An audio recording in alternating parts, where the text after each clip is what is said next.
chan chin tha luka bung som panga chan som pasariya in tokin 18 dingani chan som hi le pati na chen kha anilo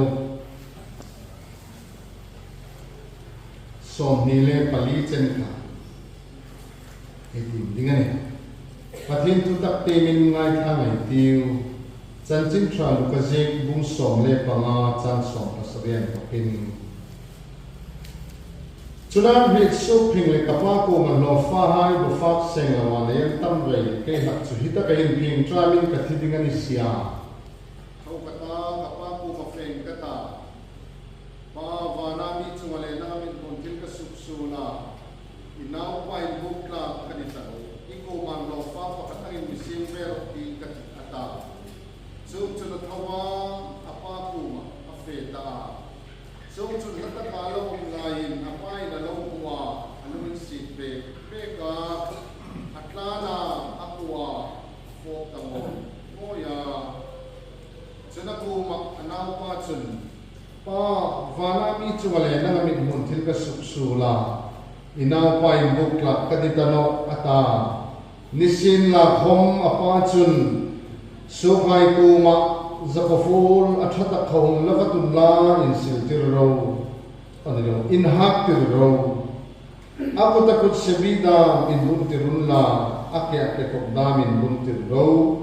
sebong te thau ta khong laun la thak ro him takin fa mai tiu hi kanau pa hi thia hong ring nok ta ni hi an manga ai hunok ta ni hi ata chung chun lim takin num tran ta a Tutung meeting mi zol nei Hosea bung som pali chang khat le chang hi na thu pha ka zu tim sa ngai ti zol nei Hosea bung som le pali chang khat chang hi o Israel lalpai pathin tin chun kir no ro iri lo na le ngai chun ituta hi thu choi pu bin lalpa kum ting kir nok la ako ma chun heng ang hin fil ro re lo na po chu la mang la athat pot chu pom la chung chun kan mura hai chu bong chal aya hung nan kan ti o Israel lalpai pathin ting chun kir nok ro iri lo na le ngei chun ikuta hi lalpa na thu ai chana tharin mal ni som pek ro se athin babula unin changpui na ni na lo hai nei no kai ti chung trai ka ti lalpa kan pathin kan pa mi hangai tu le milung si tu poizan hun hai chen chen mal imila so ma big book mila hong pe ka I thu le la hai ko tlang nei sun zom thai tinga ko ran hai milang chui kom hi vang nei kan ti lalpa lo thu kan thil che lumen se takin voizan in ichan chim tha thu ta ngir so pui tu kai so ki athara mi hangnok ding chen ka ngen che a nangin thui mi pek tan ang taka mi fil pek bin lumen se na ka ngen bok che ni ngai khang na ko ma ko ran thing hit tak hai hi kan ren travin ta mi pola mi ngai tha pui ding lalpa Yesu ding kan ngen che ni amen America thuril turo pui takel ming Reverend Eric Vess antia chu pa chu aril kala he jing pakata uma Bible hi atin no kharawai thu khum ania kharau bangru ania amiru kharau bi riu chu auma chu chu samsom nga pakhat le luga bung som le panga abik takin chang som le pasari na hi along tia ati na san chu thil dangan no an hit so ping le ti takel hi mani ni nei risu ka pathin ngai na lungril ne ya pathin ko ting pan nung na lungril nei ne ka kharau bi อันต้ององสูงตามันกตินั่นเองจนเลยจนคอยจานหินป่าคมหินอันริสุที่อามาทายเมลานี่มิตำตะรินริสุกลว่ารินุนมังโตอันลายะอามาโรฮิจุซันส์ละนีนอันริสุกาเอาหน้ามุนรัลมุงละวันนี้อาการยังไงจะจบจนเล่จามหน้ามุนนี่ที่อันริตาจะจบคงจนนกทีหน้ามุนนี่วกกุมกุลหิฟ้าดิ้งนอนนะหุ่นอันนี้ที่อันริสุกละยินอาปาคงทิ้งปังอากินใจอะไรเลยนี่วันจันทร์มานี่ในริชิงาเอ็นดิกโนได้ของอักกิปะโกยาอินริชิงาชีนับเราไม่นี่อันนอเล็กคาราวสุกมวยซิงนักไอ้นี่ที่อินริชิงาลาปาคงทิ้งปังอากินลุมนั่นลุมริลไอ้นี่อันนี้จนคาราวินอันเป็นเอาทรอยเล่อันตักตีนาก็รันหายมีอินฟิจิงนั่นเองนำไอ้นี่ตัวโอ้ตีหิก็ง่ายตัวละกันนี่ตินข้อมูลซาตาเบกินไอ้กายด่านปังไอ้ยังไอ้เฟียไอ้กายกินคือเป็นหิปะทินลมนะอันนี้คินตินปังจะมอยโจมาจุนี่ร้อยนอนี่มันอาจูวันตินปังหอลพากินจูหิงนุนจะปดเซนเอาผานาอันนี้หมดzana ai ngai ku e bilang khan lam pa choi moi na ting ne kin anin khom pui hai le an tut mang hai reng reng an ni trang ma ya an ni in hoi tip na dinga nun mang vong an ni kalem le yin pathi na lom chu chu chou hom chon no zana ai ngai khak na phan thang lang vil no ka lalpa koma kira in thoina thatak takel sudan am takin an tho tru ko ana chonin thoina hai so sai lalpa ai se tir dak ko matin eng lai na an lum rilan pe no tat le an bo ral na ni choni le choni senen hai ka ta nan zom kim khum na han har in ta an ti e pe voi zanen ta nan takin en khoma dalam takin ko rani mi phudai po ai tho kima trong trai na ting pa ai fe kima jing trong trai ai to ma trong trai po rani nei po ai fe kima in khom san hai kum turan thok kum top chen nei fe kima ana chu chung ting pa ma pathin rol hetak tak chung talong chu I ma trong ta chari le chu voi za ni no hai in reaching nahi lam kum ting kir na dinga adut nai tak thatak chone ni ti ei fi apoi mo he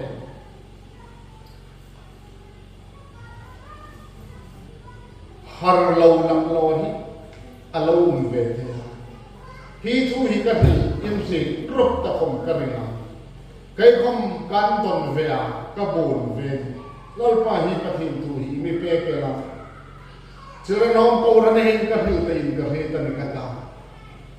ai ni mi he min bi ka nga mi bi khini ngai lo le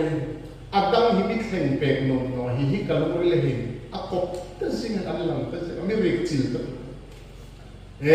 a chu la ti nom ni ka ti ka ta adang zon ta la bin ko una wai ka rel no har no lak lo hi an kho kho Reverend Lau Ngai Sang trong các hiệp viện là cả hiệp sĩ tạ các hình ảnh hi không bị làm phiền nó Lau Ngai Sang là biên phong ngùn lại cả khó bạc hạt ta biên phong na athil tu avila kalumril afese khó bị kalom atlum in hai tar bạc hatan này nha tar takan tak Klang chu zar lungan nei far to la zar long the to le ta chu ta ka chon mod dam ani upa khai pro an chu nan sia mang ro tam tak an si utar pa chu zan rila a hobin ve ta da khat da he tla na azal na sir na yela an zar lo ma châu có đi khẩn nằm thạc chú phụ tân ba cho hùng mà hẳn tiêu chân ở hùng lò này thao hình vết bèo có một cục mà ở hùng thấy khúc có ra lô và chân tăng hùng hùng mà hăng ca nhiều thằng hăng ca ya sai mô tân cục nạc hăng phụ lục Pulau ngai sangat di na za ka zo kum to pa na chu makka ti ko bel ol chun ta mot kham di ahang fa vong ti mot kham di hang fa vong chu khom chu da la har no re ne a phak se yom ko bel pa ti ngin mot in mo sarma fa da mun lo wa tha di fa su din za lo wa hang tum ku din chu ka lai tu da nui za ko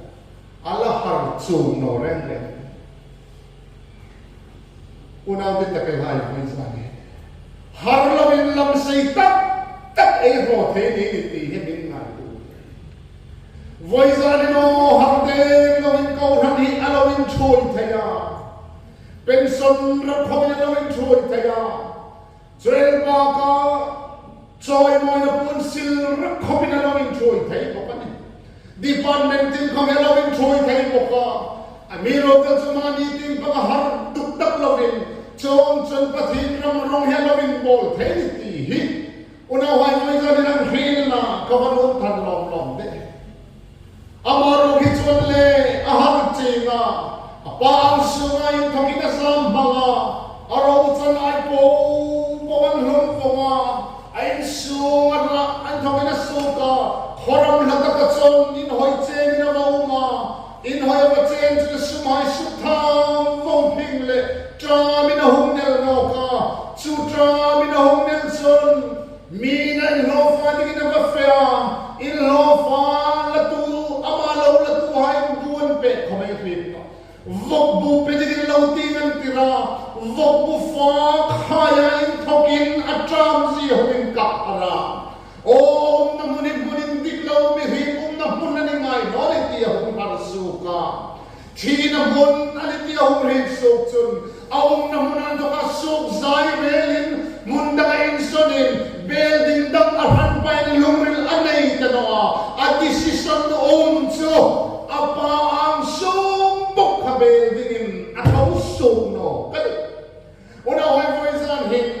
eni ro khisu ka ngai tu lakan no o pathin ting pang bel tanekin lai pung ramada mai sana dam na ding zongin na sintuning tinamanati ka all of the things zongin an kan bel sang tam tak mulawin khan thimanin care puya beisai na liman not khomcho sum hi mang mai mule chang tu hai khomin an bu pa an chang an nei song ti khobel thina in ham kai na ding le khobel thina dam khoshong na ding loril puta klana in lam rap rapa chu loril le hai chu hun toi te kana ding chunin hoi na chan pute na ka chu nau hai asaka sun ho ding nei lawin andam khosuk tak tak na chun an be ya dong da tho hi pa khom hi ka ba bel pa hi tik no to pel hing rigot hi na mi thoa fa ding lak mi pelo adam zong no bel ka ti ni sin la chu bible ho mi no dal phya adam no ding si ki be me ni ana chu kir na ding tik ta ka kir no ka apa in so ama cheng na le ama china in thoka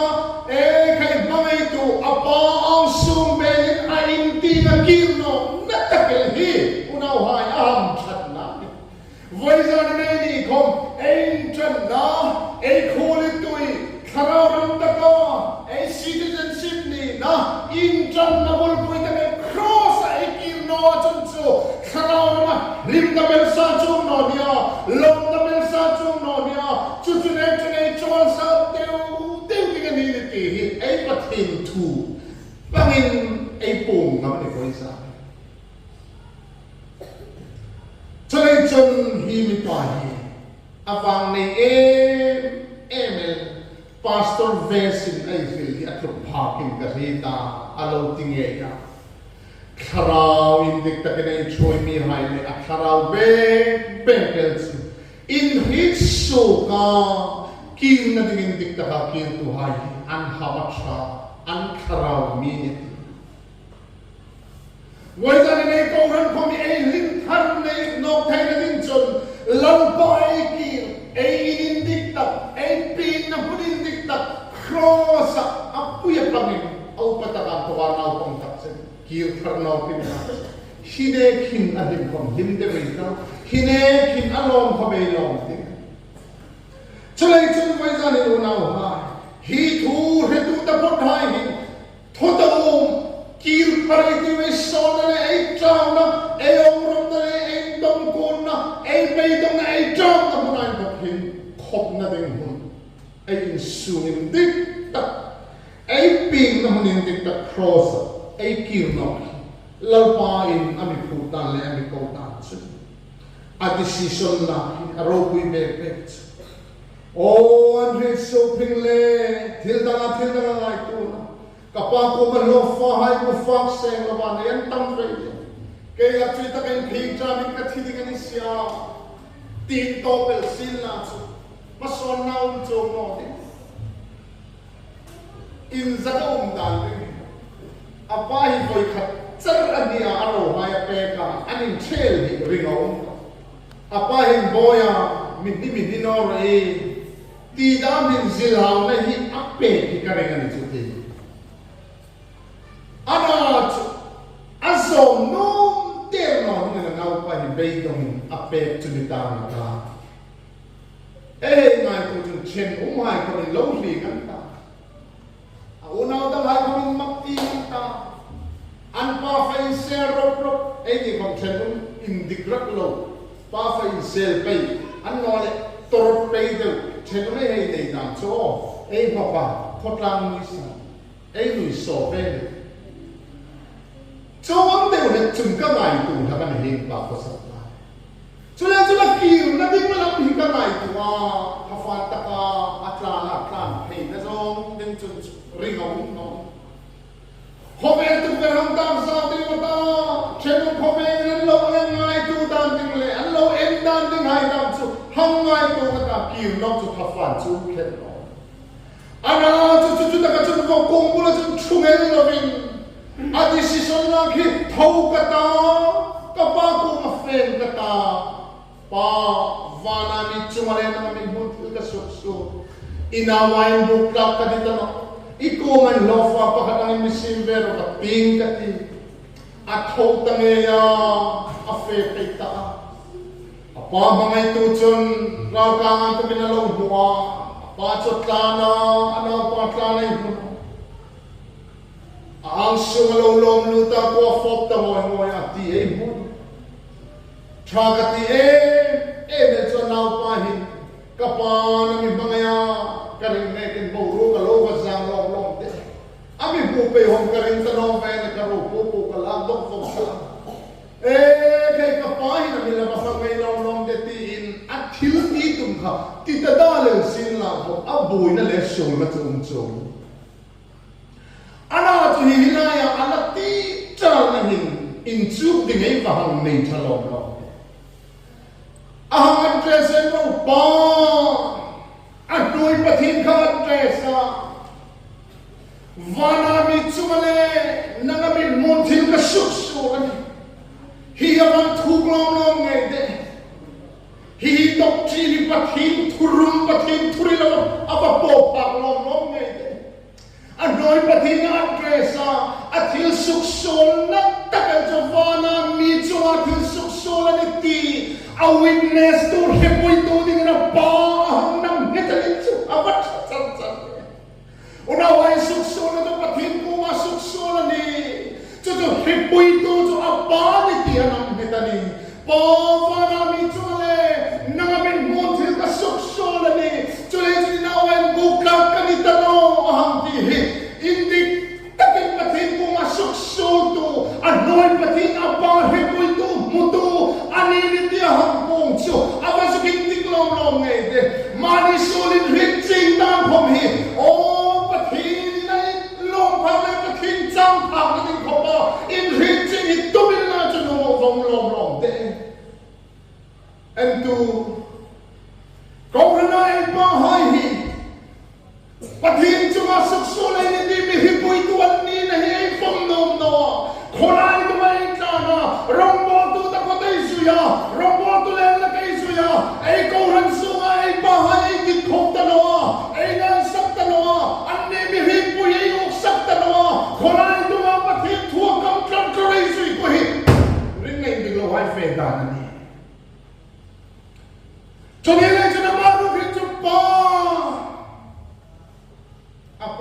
dress ai mai butin dan in dik no vethi ngai tu train na kan ma pavana mi chumale na men buthil ka suksula e ka andik no pa vana mi chumathil suksul ka di na no mi hepui tu ahang ti hin akho in dik kati maka lo em cho nên là trong câu là này bỏ hỏi về cái bối tu anh ấy là hiệp bung là mình là chuyện lấy làm chàng nào thì khao mình lấy làm chàng nào cho kia đã mình đi cả kia là mình với ra này kia đã mình làm không hiện là mình đi nói kia này cho lòng này này chồng nó thì câu là này bỏ hỏi về hiệp bung là hiệp bung làm phá tan em ra câu là này bỏ hỏi về hiệp bung là hiệp bung nó này cho lim rõ Anni boy singal, ilaman anni boy singal, kahan dikno. So nila chon kirdan in dikcho, hepoy tu ko ranalal pain, rika inalhay. Ay bufi ang, hing pahin cho bufi layin, chumapatin, suksur kaniya namit bu, mi hepoy tu. Cho kirdan ni avantik long ni malum ril cho koi garchi na kirhai ham than nai ti ai poi ni lut dengan ta ai to pelwa chu ta ka chun ba ko manau pa chun pa ba na mi chu ma na min hun thil ka suk su ni lawai bok ta ka ni ta ni sin la ko ma pa chun atita anau pa abik ta le asuk hai akova Zoko fola chata a brand chachi hong joy road.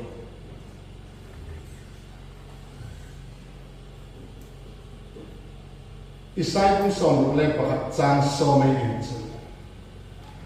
San dam na sil fe ni na mito ma. Ami bela fel na zoko fola ni mito tas. Athin ro pi ros. Kir danin dikhai kir na hin van athem cha ni na. Ai ni roz kirdan in dikne kirle ai hei kira mitel ko to banti mai mit ke ta hen ko kahir ka kom ni amit ke utsarin muane chuni mana sukdam tu krista mela pune hallelujah ai ni roz kung pui bufuta, pastor rol uparolay bufuta, conductor in jumnoy mo, umzim na sunod. Bartimay ro sa Krista, mutok nga. Apat chat. Kirdanin tika kirtuhay rewel son, vadan temtama. Anhin na na sipa. Automatic commitment andaya Bartimay chunin tinamana pathinin pagpumpe na mga suita worship pathinin pagti lalpay wat sa loob te katatigin tiya lamsol luluma at ang tropay ng silaw paano pathinin pagti yung sitso lukabong kutsang som niya pakatuhang misinong chunin norose cross putro se tiram yan ikatira ni hallelujah chuni chun kirtan ni ka kirto ai chun harsan na yan kang nela anpon nela anrol cha anlaka chutagal chuni hitu karin paphata kalungrila sam sang ngai langa huok chupungak sang ni arol cha tendinoni mi harsan na dala umam atito harsan na atsawan ni ana jalan melmuna lammal somram rimin namna chungting van manakhem thena o ropui ta mal som dong na ni tia hril legin a ticket du ta ni tia hril le ala bai sei le har sat na chone le chuna wai koi zan hin pa vana mi chuwa til suk sol kani chuchu mi hepui tu nang ni mi mon na mo ataning chu O sukaya kawa zako full tra abren chachi khang labat chu chu da kan chu ni sandam na silfen fel na zako full ei lo na sani nang le ke ko fel na zako full sandam na silfen ei lo na sani dam khoman ma rinai ni ka retu hai chawin hi en lo na kani mi han se testimony tlor da vinan phila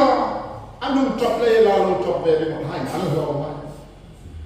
kharawa kir na lam tloma kir tu hai chan mo ni ni ti hi moi zani una hai ko han hai hin train la ra lo be ke dam kha kum sa ko som ku le par zun kha kha chop takin ke ma ka hang lu ta lal pa san dam ne khara ba to ka hang phit chi kir san chien ta no ne tum ek ang lang khom a thei ta nun chaw le bei dom khovel khale rau mai ni len chu ring nun chaw thu wang wang ram chu mi rin ei tu cha au mai tu ding ren khom ana chu hu dai ko chu ka san dam na hi isu ka bu tai dok chu la pe thei ta no ni hai ti cho lo van dik de a bo da no ta no khovel theologian ru pi tak ka thai kom hi debate in hil hai sing na on keจะมีเพศตนอนี่ก็ดำนะกันจุ่มเอเลยนะอันฟูกาตีฮิคริสต์ก็โจลในก็โจลินก็โจลสิจนนี้เลยจนเราหายนาวนี่ตันหงเราจำมังตัก distance เอาหายคิรนองนั่นลำคลองอินเด็กตะกาแฟหายสิอันเฟดานันเด็กอันเฟดานันจุมาอันเฟดานันก็เป็นมาสมในยันตงอุรอะไรจุเลจุนโกรนหายเขาเป็นฮีมันสมในจันทร์วันนี้เรียอินดิกตะกาลลปาปฏินาอินตะกาคีจัมมาไม่นี่ไอสุขสุขเลยที่อามาหินโกงังฮีไอเขาทำช่วยตัวให้มิดมูจะไปเวกันจนอันฟูนอดิ้งไอเอาตัวนี้ให้มิดจะไปเวมิดไม่จะไปเวกันจนอันฟูนออามาหินจะปามิดไม่เวกันจนเนี่ยกินปัจจัยนั้นอินประการต่างๆสุขสุขที่อาปาให้บุยตัวนี้จริงๆเนี่ยไม่น่าหินลอยวันจันทร์จุดดิ้งจุดไหนกินจานอินฟุตกินกินนั่นที่กันโนมันปัจจัยทุกมิติต่างๆกันอาปนี่น่าดิ้งจุนอีมันน่าอเปกษาอากุตะขันกุศลบินบุญติรวติอิสายบุญสองทุ่มเล็บขัดจางทุ่มไอเฮเอ็นจุนกุมขบไงนางกับไงเจ้าสู้เลยลุงอินสินนั่นเลยเลยนางกับฮิเจ้าเอ้ก็หันอินในนั้นร้องบอลนะกุมขันไล่ขันปินดานักกันเนี่ยอันนั้นมีสิ่งอะไรไม่รู้บิลพาสตอร์ออฟตุพาสตอร์สินที่กระทอนอะไรอันนั้นใช่พาสตอร์สูงตักขันหูถอยก็หันหูอินก็ลองเฮียก็สร้างมันสุขฟีนก็รีดเฮ้ยผมจุดกับบิลทว่าปินดันรงบอลนักกันเองเขากุศลบิลงฟิลฟีอโมยก็ติดเข้าไปละอันจันนักฟิลฟีลอัตโตนอุ่นจุดๆมาไงน่าเลยอโมยเบ้ดูเขาเป็นมาไงในอันจันดานักฟิลฟีไฟอัตโตเอ็ดดี้รู้เลยก็ปวดร้อนตาอันนี้จนนั้นคืออัน problem ตัดก็ทอร้อนตั้งตะลีการรูปร้อนตั้งตะลีก็สุ่มเลยกูหายข้าพามินก็สีร้อนตั้งตะลีขดน้ำวิตตะโลคมกันตะลีอีสุ่มมาไม่เคยตั้งตั้มตักเล่มจนนั้นทีจุลายจนฮีคุยอยู่นะโอ้ที่มาไงที่อันละบางปอนอลงคาราวาหุจิงเลยคาราวาปอตักตังยายสิงขันลงนั่นนี่ครับผมกันการปั่นทางไลน์ใส่บอตลส่งนะปุ่มเป็นปุ่มนั่นเลยนะเห็นปูเชงแล้วเป็นปากเป็นปูตาห้องชุดนั้นการทุ่มหนอกนี่เราการหุ่นหนอกรองนั่นแหละที่อุ้ยเจนเดลนี่โจยอักเกล Kangena ralai tapi angu ngangel boksi asila yang lain ema aham si nak botol le tamar tam sai ultreng tu nasia ngai ema bulaya asi khatu idit kom tu ni jong lo dik aham zong la khatu i zong pe ya mi tu ni bok jong lo dik ka fe a unau pa i bi thon Kado hai thir ka zaman ka khan thir ong ding mo kata ka hin no le umel mo dinga ata khel ai mugzit aki ka fukta bo khom juni na kai akei khom koi ni phalam na le sakit kan phalam thotano fair ni pathini na mangai je dilang khani din ka ai kai vi mani din ka vi ACS pale hin phone hin kan in big la ka ron bol dam din kan khil ama chum tu la ya an voi tap pol hum khilan ara mo sim evangelism ei ron bol dam pulpit petso hin ni ta no sim an zoin la pathin mangai tu khil to din la hum ka kat ho talong poi kati lai sing kham ami hung khila kai ka bang thosul lom te kata kalung ri kan big sing chong mi hai chunani pathin mangai na hi an bungam tan an nel tan mangai na ama ko me tum phang ti an ring tan an pe sei na pel tim thilan an pe sei nam ana chu no hai kai mangai na ro phei chu no pa mangai na ro phei chu atom no a kum ko mangai na ka mangai cha chu lai na nom lungin sin na lai ni lai na ka him che ni ana pa hin pa cha pa ku ma ro cha nai po tro tu phong ta ai su ma sam san ta khai ma ni sa ro men chu ana pa chu holai tu ma do rap ta me me a apa su mong ta lovin amanum na ro sukta chu chu hang lai tu chu na pain la mangai no khai ni na ngai tu hok chu ri hom ta no ni ana chu hang ki chi ya ba wang mai lo rom te kim na ni ki na ki ra pathin chu ma yin kim tho te pa pathin chu ma suk su la ni ki an pu nga apang su hang ben chu mangai na to te lo an chan na hil thei lo ne atom na hom hil thei lo mangai na ro pui le tu le sang inen ki na pa na lo lut ka te ni hallelujah vai za ni ko ran hai tu na hai lam pa hi nam ma lu ri ngai tu na chen cho mangai na hi si ni chom I tol phat I du tol phat I chau phat I sam dam na bo ti na ne I ngai da hi ni chu ti an dik no chu Chong mai mai chuan no ni lan pa ko na ki ta nin di ka farawa ki tu hai chun o ai ki hai kha bangai sa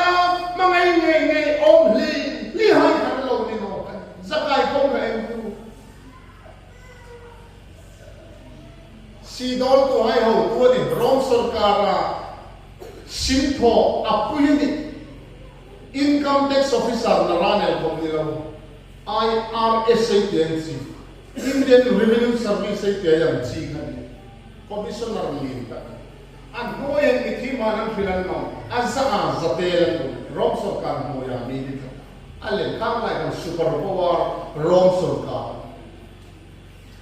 issue an khosol Jericho huma cham no dinga fake aroi lai lo tira ni sa sendo ya hum Ting puya mani teng puya mani tu lai ti dan ta. Hum don sin na lo va ko ro mi hau sa commissioner lim ro pui ta ki na lo fil se mi pui ko min an ngai sap pe ringo. An ngai pui mo pe ringo. Tu tu hom tu nom tu na ma ting pang ro ro en chun chun ni na en de chun chun. Zakai hi na kai no da lo. Ana tu na hai an pe ching isu bukan nungan potina pot neren lagi. Apa fea ayatem afars aproxating sun akor alelma si hai ti na I mana ale na sa de ti mi an tam le na hu phang na aman noi sia ti comment no men chu nga thil poi mo ta kel mi sol khota na ding lam chu mi sol le bruhani khata kai kha chung ang mok chu din ri chin mi drugs zomal vele ro khonai tu khoma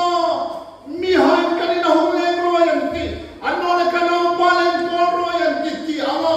ei ngai ta le dai pu ai nor ta ngai khata ngai ta ei pu pe ta lo hipor por sin na hum poi ti ta lo hai hi an hil ron ka hit ron an ni hai tak hinan mi big pe no ti hi mani sa kan por mi papa kalian sun pastor ka hi ta ka ngai na tak kanel tak mi ti hi la sa zang mi hum pek to khom drug addict ka nei edik rul zol hom ka nei no unaw ti ta ka ngai boy sa ni Chum ji manai ti chun sa khu na zo na poi mo le fel em hai hi ei li zo no hingang mi hai zakai ko man li ni ana cho an phat da pakhat chom lo wa chi khat chom lo amunong ten isu munong na apot na chuni no ni ale pe ka chuan tian de le lu sai na chi khat dang chung lam dang o hei chang le ra hang kai pitera man athoi ro hai bar polomai na enta tu mana ki an mingan dom de anom na na potra ta mol pho na ko officer ngai ne pin hei chang le ra lon pa noya bo hut thai ka abi no mol pho pa abi ka mingina ko ba chu pathin ro ros zakai huntum ina ka tum dingani to ahang kluma mi pu ya hai mar khai en tu mi so ina tum dingana lutas van mi so nang fi no si mi so hai sam dam dinga hum pa pu kha alun na lu ding dikani eng le na lu ding na so Krista apanda Krista munung na nagdugin tika akirin diklayin ay suwa tong sila chuchuta ka chon zakay chon pong faya o at hukong sini manay hekti chon suksol no pa ni chon aletli na tung kadingani awa chat chuchuta chuchulisyon anina anponga reveal Krista may zakay suwa patin amay su Kristan po nga. Bong mamahay sa min, mihim na umay ahungan ni Himan ito. Voice ani na hing na hing, Kristan pong kay na rin sa nunaw Kir na hindi ka ay kir, ya kung taksan sa din. So di rin sa hing pa kong hing, apay na lang doon kay natin mo po kami nga ito sa ringaw. Kir na din ka kong ito noon, di kong ringaw man yung lahat. Ara chuchung sa hong chon asukso na achinga akir dating lapko aching em leyin apa mamay na chobel chon tan pathina sukso le aching panno ka apa na thoding mamay na to nei lang sin na kut sebi ram cha kut sebi ka tiba ani khom choni roi ni alawin na avan vengchin talok Tulay chuno na hai mai zanin ka hin. Ikir ko ikir na hindi ikir. Ana ningai dam thai dan ti zo ngai tu na sol lum ril min pai tu ta. Chuchon no mai nan tran ta ne fil ron atop na le ka fil ka. Chlo mo. Lar pa mai na mi chen.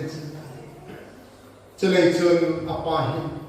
Til back in hi pa ni in khol John Jackson Joe mai na sa sandam na silfel fel na sa kafule ni hai ko mi peka chu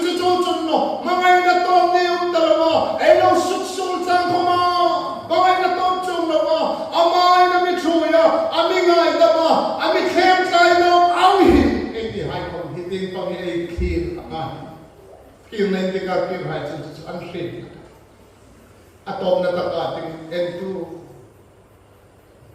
food pakatan niya ake kokdamin mo kat study lang chun food pakatan na hindi ka FSC bong rukchang somle pala chun rem na chan chin cha inbuk say na ke abunin ngiro Krista mangay tu mangay na chan tu hai chok dinga san dam na silfe na min hapir amin batire ni fel na sa kufo min idam tu mai chok dinga mangay na top nei lo chatun mangay na ami pe khai chu chan chin tha dit takel apa mangay na chan chin tha dit takel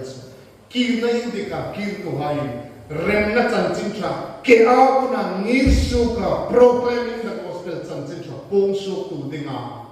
una hai ai ki na pai na mi phut hai pathin ro ku ro chu ding chun voiza na ko ran hai e hin no mom men in tin ki no kharawa ki men diga ki to hai chu phurikan nei commitment tharan nei burden nei rom an bor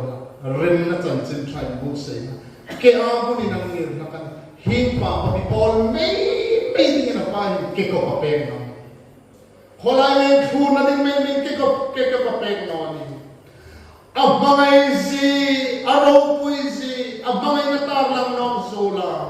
mihay lang ang puso to din kaya kokyan kung tirneti way zani na shit ka no ato natakadig Jose si kay Hayden ka o Israel lalpay ka din chun kirno irilaw na may asok to Himulaya, Jose Himulaya, Israel han an picture Jose lalpanan hapir an nunsa gomaron na ito uy now patuman na ito notice of sin na tope alaw ibig sa mga paniti chuchu Israel han picture inglay ng kutsibibun mamay na top nila abang sige man itang hinay ko na pekil ko impossible na he na Israel hay divine na Israel hay untrue shit dan le unmel shit dan so contrast na mga inang haka o Israel lalpay patintin so nakirno pito o izan soul uire pa ko nitayin Hine wirat sam na hinging ang feeling sick na tamta nang lenang yung nga ito. Hine ka ilaw kang katamta ko na isundong na ko. Isinto na ko mata. Pat hine ka ikang katamta ko na. Iuirat sam na mol kong tamta ko. Anas una. Siya mo siya. Hine siya bete. At meron technology last and final calling and was sharing a last chapter. O Israel lalpay patintin sun kirno and tayo rigaw na leitsun itutay. Tupatsoy pumin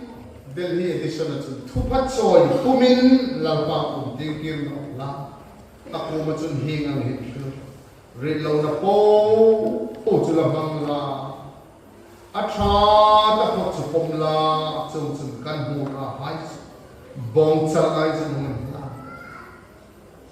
voizan irin law na namin kita ifel law na namin kita mi hai feeding koma ichi so in law so lalpata din sun bangay ngat